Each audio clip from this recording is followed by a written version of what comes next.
Assalamualaikum warahmatullahi wabarakatuh. Bismillah, alhamdulillah, wala haula wala quwata illa billahil aliyil azim. Sahabat-sahabat kurma yang dirahmati Allah, berjumpa kembali dalam acara kajian Ramadan yang disiarkan oleh TVNU Lingi. Bagaimana kabar sahabat-sahabat hari ini? Mudah-mudahan ibadah kita di bulan Ramadan ini dilancarkan oleh Allah Subhanahu wa taala. Amin ya rabbal alamin. Episode kali ini saya Rusdiana Sari dari Muslimat Nahdlatul Ulama Kecamatan Lingi akan menemani waktu menjelang berbuka sahabat-sahabat sekalian. Dan tema kajian hari ini adalah membangun keluarga sakinah. Bersama narasumber kita Ibu Dewi Alfifa SOSI. Beliau adalah penyuluh agama dari Kementerian Agama Kabupaten Blitar dan bertugas di KUA Kecamatan Lingi. Mari kita sapa beliau. Assalamualaikum Ibu. Waalaikumsalam Mbak Rus. Ya Allah, subhanallah, senyumnya manis sekali. Sosok istri idaman. Amin ya rabbal alamin. Bagaimana kabarnya Ibu? Alhamdulillah baik. Ya, terima kasih Ibu. Baik, segera saja kita mulai. Untuk memulai acara ini silahkan untuk tausiahnya Ibu. Sahabat-sahabat kurma, kajian TV NU Kecamatan Lingi yang dirahmati Allah. Assalamualaikum warahmatullahi wabarakatuh.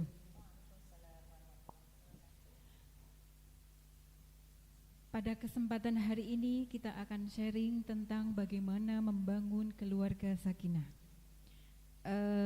Kita sebagai umat Islam Mbak Rus, kitab suci pedomannya adalah Al-Quran. Di dalam Al-Quran Allah berfirman surat Ar-Rum ayat 21 yang berbunyi Bismillahirrahmanirrahim. Wa min ayatihi an khalaqalakum min anfusikum azwaja litaskunu ilaiha wa ja'ala bainakum mawaddatan wa rahmah. Inna fi dzalika laayatil liqaumin yatafakkarun. Yang artinya kurang lebih, dan di antara tanda-tanda kekuasaannya ialah diciptakannya berpasang-pasangan dari jenismu sendiri supaya kalian berpikir.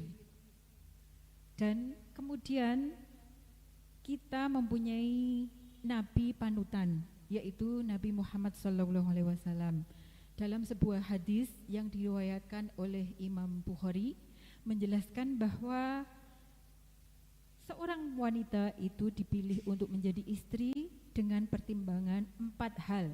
Yang pertama, dalam sebuah hadis, tungkahul mar'ata li arba' limaliha wali hasabiha wali jamaliha wali diniha. Yang kurang lebih artinya, pilihlah perempuan itu untuk dijadikan istri dengan pertimbangan yang pertama karena hartanya, yang kedua karena nasabnya, yang ketiga karena kecantikannya, yang terakhir karena agamanya. Namun yang perlu digarisbawahi adalah karena agamanya. Karena apa? Kalau kita memilih seorang wanita karena dia hartanya banyak, suatu saat nanti hartanya akan habis. Karena apa? Setiap hari kita membutuhkan kebutuhan hidup, membutuhkan banyak sekali harta. Kemudian kalau berdasarkan nasabnya, kita ketahui bahwa Nabi Nuh seorang nabi, tetapi dengan memilih istri yang kurang tepat, akhirnya mendidik anaknya juga kurang tepat. Kita tahu kisah Kan'an yang akhirnya durhaka kepada orang tuanya. Dan yang terakhir, kalau kita memilih karena kecantikannya, suatu saat dia akan kecantikannya akan pudar. Istilahnya kalau kita mengambil bunga, ada saatnya kuncup, mekar, dan layu. Jadi pilihlah karena agamanya. Karena apa? Dengan dia beragama dengan baik, maka dia bisa menerapkannya dalam kehidupan keluarganya. Dia akan bisa membawa semua anggota keluarganya beragama dengan baik dan akhirnya bisa masuk surga bersama-sama. Begitu ya Bu ya. Ya terkait dengan untuk menuju keluarga sakinah Ibu, apa kiat-kiat membangun sebuah keluarga yang sakinah Bu? Apa saja kiat-kiat kita? Sebelumnya mohon izin bertanya kepada panjenengan nggih, tujuan menikah apa? Tujuan menikah untuk membentuk suatu keluarga. Apa Iya. betul Ibu? Iya betul. Ingin membina sebuah keluarga yang bahagia di dunia dan bahagia bersama di akhirat, Iya, betul. bersama seseorang yang kita cintai. Iya betul begitu Mbak Ros? Iya. Ya jadi otomatis namanya keluarga itu ada beberapa pondasinya. Kita membangun keluarga, kita ibaratkan membangun rumah ya Mbak Ros ya. Kalau rumah itu ada pondasi, ada pilar, ada atap. Kalau dalam membangun keluarga, apa pondasinya? Yang pertama adalah kesalingan. Saling pengertian, saling tolong menolong. Yang kedua yaitu keseimbangan. Nah, seimbang, tugas suami apa, tugas istri apa, kemudian tugas dalam keluarga itu apa. Jadi seimbang, dia tahu posisinya masing-masing. Yang terakhir keadilan. Jadi adil itu kita ibaratkan bahwa menempatkan sesuatu pada posisinya. Kemudian ada pilar-pilarnya. Kita tahu kalau rumah itu ada jendela, ada pintu, ada gorden, ada angin-angin. Begitu juga rumah tangga ada 4 pilar. Ada 5 pilar, mohon maaf. Yang pertama adalah mitsakon holidon atau komitmen atau akad atau niat yang baik. Nah, kalau sudah diawali dengan niat yang baik, otomatis ke depannya dalam mengarungi rumah tangga, pasti kalau ada melenceng sedikit, kembali lagi kepada niatnya. Niatnya tadi ingin bahagia kan? Iya. Kemudian yang kedua adalah zawaj atau berpasangan. Kadang ada loh yang menikah, yang mencatatkan diri ke KUA Wlingi, tapi setelah menikah itu dia izin keluar negeri. Itu namanya kurang, pilarnya nanti kurang sempurna. Karena apa? Ibaratkan rumah tangga itu pintunya hilang. Jadi bisa saja semua orang masuk. Ada pencuri, ada tetangga, ada saudara. Itu ibaratkan mereka dalam keluarga itu selingkuh. Begitu. Jadi hati-hati karena pintunya tidak ada, semua orang bisa masuk. Kemudian yang ketiga ada muasyarah bil ma'ruf. Apa artinya? Kita menggauli istrinya dengan perkataan yang lembut, perbuatan yang baik. Begitu juga istri kepada suaminya harus bertutur kata yang sopan, lemah lembut, selalu menyenangkan hati suaminya. Begitu. Yang selanjutnya adalah musyawarah. Kalau tanpa musyawarah, memutuskan segala sesuatu nanti terjadi perselisihan. Karena apa? Karena musyawarah itu fungsinya menyatukan dua kepala dengan satu misi yang sama. Yang terakhir adalah tarodin. Apa artinya? Saling ridho. Misalkan saja seorang suami, dia bekerja dari pagi berangkat, pulang sore. Dia tidak boleh mempunyai pikiran bahwa waduh enak banget istriku di rumah, cuma pekerjaannya nyapu, membersihkan rumah, terus HP-an. Ya bukan begitu ya, namanya saling ridho. Mungkin seorang laki-laki itu berpikir jadi ibu rumah tangga enak ya Mbak ya, padahal tugasnya sangat banyak sekali, tidak kalah capeknya dengan seorang suami yang mencari nafkah di luar. Itu pilarnya. Kemudian ada atapnya. Atapnya apa? Atapnya yaitu kemaslahatan. Jadi dia itu di dalam keluarganya harus bisa menciptakan keluarga yang bahagia terlebih dahulu. Jadi tugas seorang ibu, tugas seorang ayah dilaksanakan dengan baik. Maslahat untuk dirinya, kemudian maslahat untuk keluarganya, selanjutnya untuk lingkungannya. Jadi itu namanya kita mengenalnya pondasi keluarga sakinah.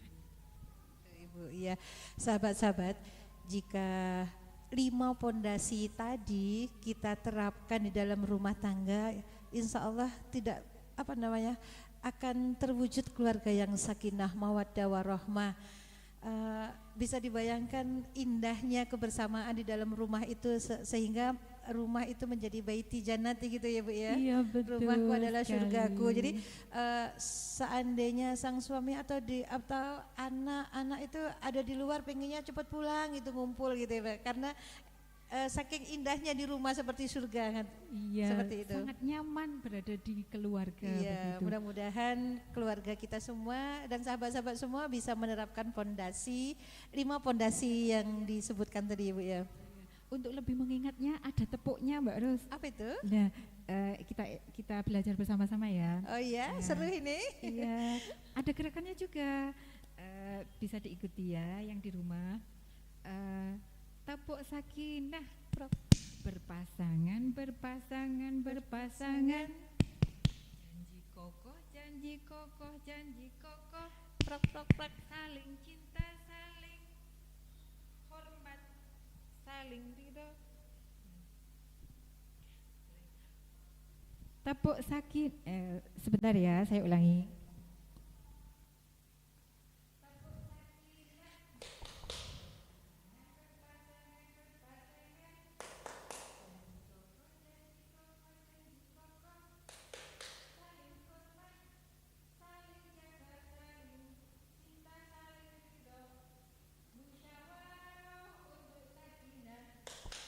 Ya Allah, ya pakai mic-nya Bu, pakai mic-nya. Belum hafal, kita Belum sama-sama hafal. ya. Mohon maaf, kita ulangi. Berpasangan, berpasangan, berpasangan. Janji kokoh, janji kokoh, janji kokoh. Saling cinta, saling hormat, saling jaga, saling ridho. Musyawarah untuk sakinah. Sudah hafal? Belum. Bisa diulang? Bisa diulang sekali lagi ya Mbak Ros ya. Berpasangan, berpasangan, berpasangan. Janji kokoh, janji kokoh, janji kokoh. Saling cinta, saling hormat, saling jaga, saling ridho. Musyawarah untuk sakinah. Prak prak prak. Ya Iya. Allah. Itu sebenarnya ada gerakannya Mbak Ros. Oh, Mohon gitu. maaf saya belum hafal. Karena ini ilmu baru jadi Iya, belum bisa Bu. Iya, iya. diaplikasikan. Iya.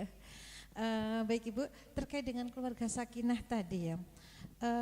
Tapi kan tidak selalu mulus gitu. Jadi apakah terdapat tahapan-tahapan menjalani kehidupan berumah tangga Ibu? Iya, yang saya ketahui itu ada 5 tahapan. Iya, kita mengacu yang pertama adalah romantic love atau masa bulan madu. Semua terasa serba indah. Kalau istilahnya kita naik ke atas awan, bayangannya indah sekali. Ya. Kemudian yang kedua adalah masa disappointment atau masa mulai ada perselisihan atau masa turun dari langit.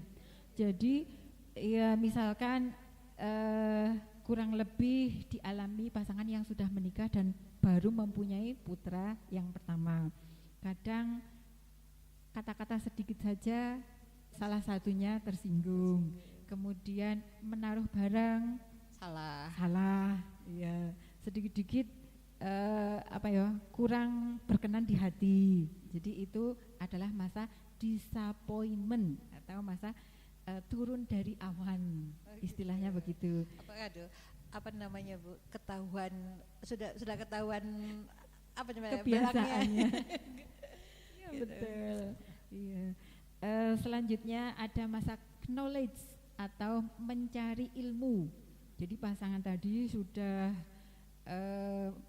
berumah tangga, sudah mempunyai putra, akhirnya dia berpikir, oh bagaimana agar keluarga saya itu tetap bisa harmonis.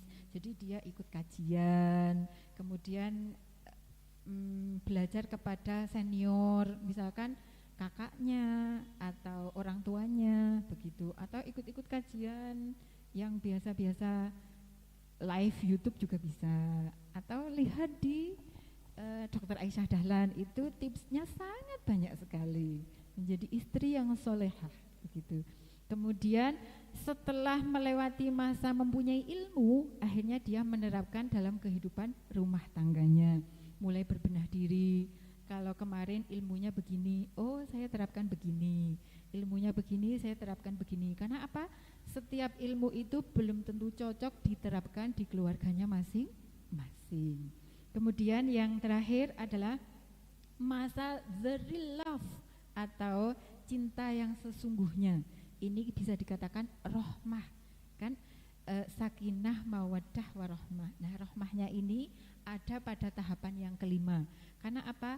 Pada tahapan rohmah ini suasana rumah tangga kembali romantis, kembali ceria, karena sudah memahami kekurangan dan kelebihan pasangan masing-masing.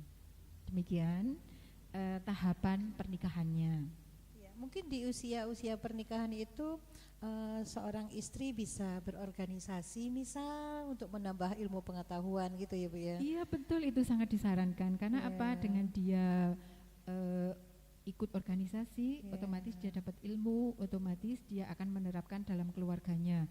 Kalau kita lihat mereka yang berorganisasi pun putra-putrinya juga bisa menjadi putra-putri yang generasi berkualitas, keluarganya juga bisa bahagia. Iya, kalaupun si istri bekerja itu mudah-mudahan bisa mengatur waktunya gitu ya. Iya betul, karena apa?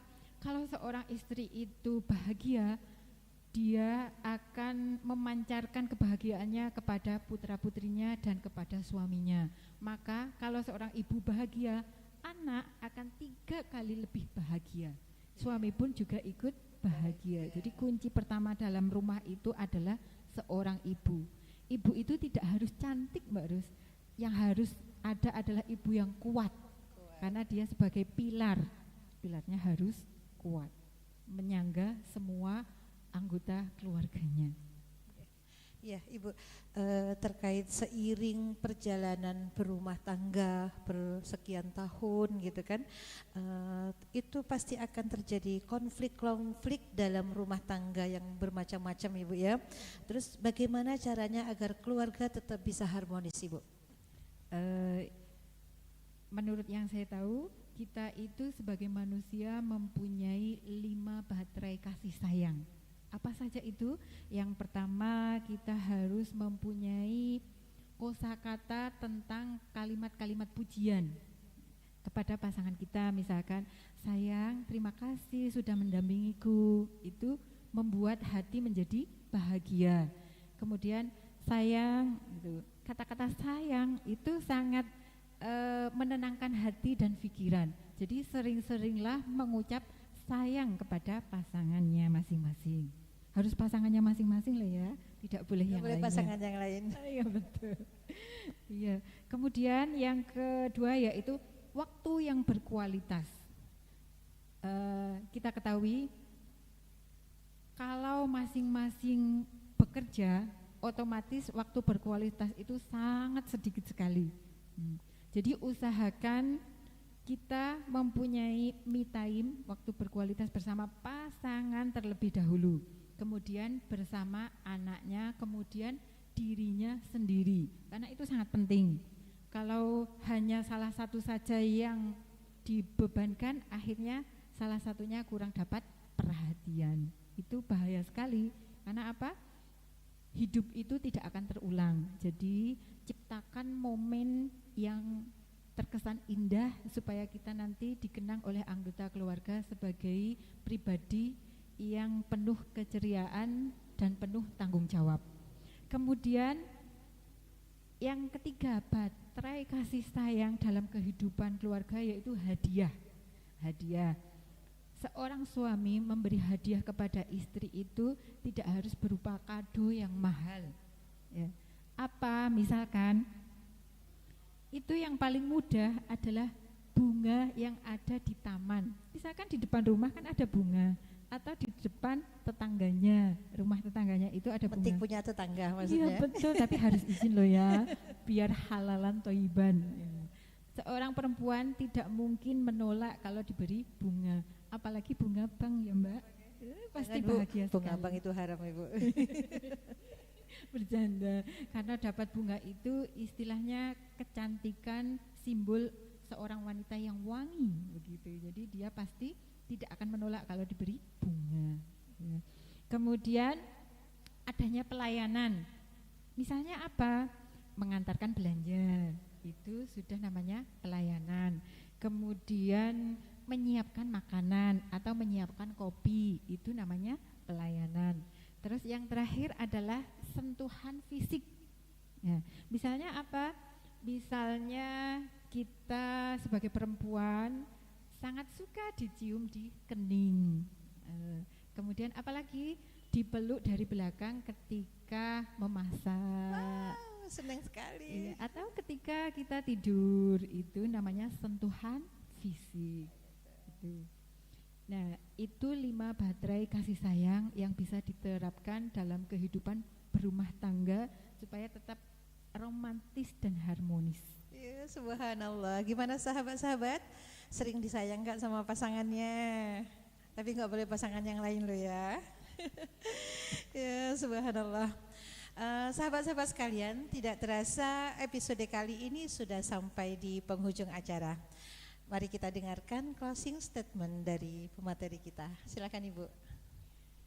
Sahabat kurma yang dirahmati Allah, pada kesempatan hari ini saya ingin mengingatkan kepada diri saya sendiri utamanya, dan mengingatkan kepada panjenengan semua yang ada di sana yang mengikuti kajian kurma kuliah Ramadan, bahwa dalam Al-Quran surat Yasin ayat 63 berbunyi, Bismillahirrahmanirrahim, Al-yawma nakhtimu ala afwahihim wa tukallimuna aydihim wa tashhadu arjuluhum bima kanu yaksibun.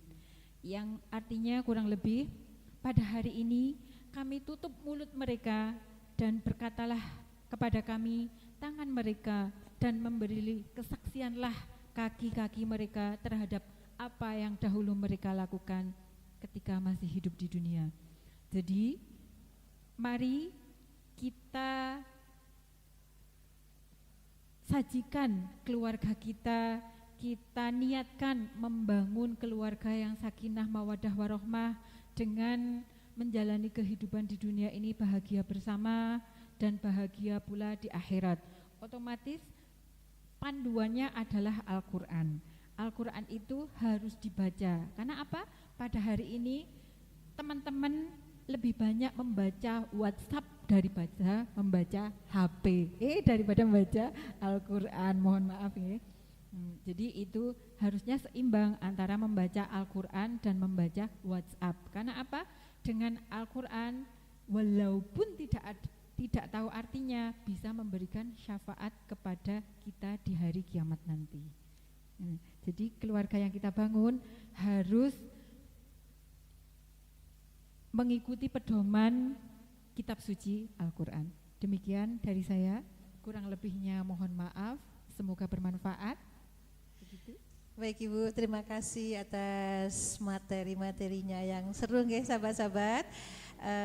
Demikian sahabat-sahabat episode kali ini, sampai jumpa di kajian Ramadan yang disiarkan TVNU Lingi berikutnya. Terima kasih kepada seluruh sponsor dan pihak-pihak yang telah membantu terselenggaranya acara ini. Mohon maaf dan terima kasih atas segala perhatian. Wassalamualaikum warahmatullahi wabarakatuh.